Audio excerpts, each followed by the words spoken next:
Assalamualaikum warahmatullahi wabarakatuh. Tepang disareng Ibu Mona dina pangajaran basa Sunda.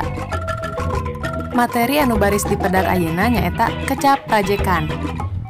Buku-buku, tulas-tulis, kuda-kuda, kupu-kupu. Eta kecap-kecap teh disebutna kecap rajekan. Jadi, kecap rajekan teh nyaeta kecap anu diwangun ku cara nyebut dua kali atawa leuwih wangun dasarna, boh sabagian atawa sagemblengna. Nyusun kecap rajekan disebutna ngarajek atawa reduplikasi. Dumasar kana wangunna, kecap rajekan teh jumlahna aya 3 rupa. Anu kahiji kecap rajekan sagemblengna anu disebut oge kecap dwilingga, anu kadua kecap trilingga, anu katilu kecap rajekan sabagean. Kecap rajekan sagemblengna atawa dwilingga nyaeta kecap rajekan anu diwangun ku cara nyebut dua kali atawa leuwih kalayan gembleng atawa weuteuh wangun dasarna. Kecap rajekan sagemblengna atawa dwilingga aya 2 rupa. Anu kahiji dwi murni, anu kadua dwi reka.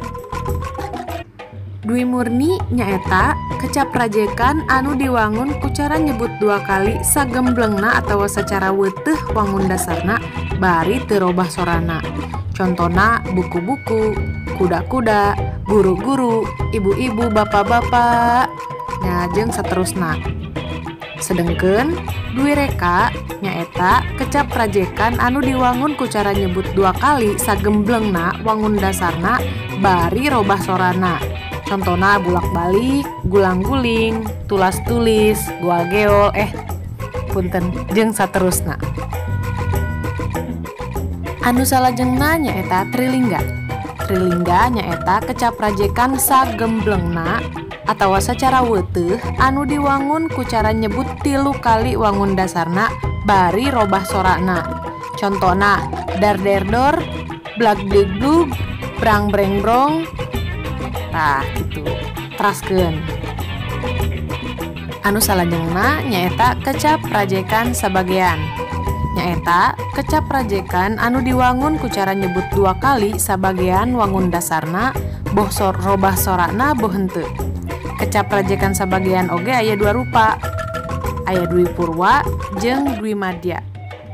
Dwi purwa nyaeta kecap rajekan sabagean anu diwangun ku cara nyebut 2 kali engang atawa suku kata mimiti wangun dasarna.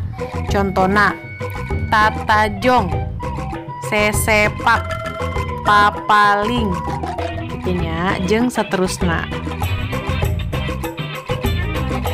Sedengkeun dwi madya nyaeta kecap rajekan sabagean anu diwangun ku cara nyebut 2 kali engang tengahna atawa panungtung tina wangun dasarna. Contona kecap sabaraha dirajek tengahna jadi sababaraha. Kecap sapoe dirajek jadi sapopoe. Kecap sapeting dirajek jadi sapepeting. Kitu saterusna. Aya patarosan upami teu aya tepang deui dina pangajaran anu salajengna. Wabillahi taufiq wal hidayah. Wassalamualaikum warahmatullahi wabarakatuh.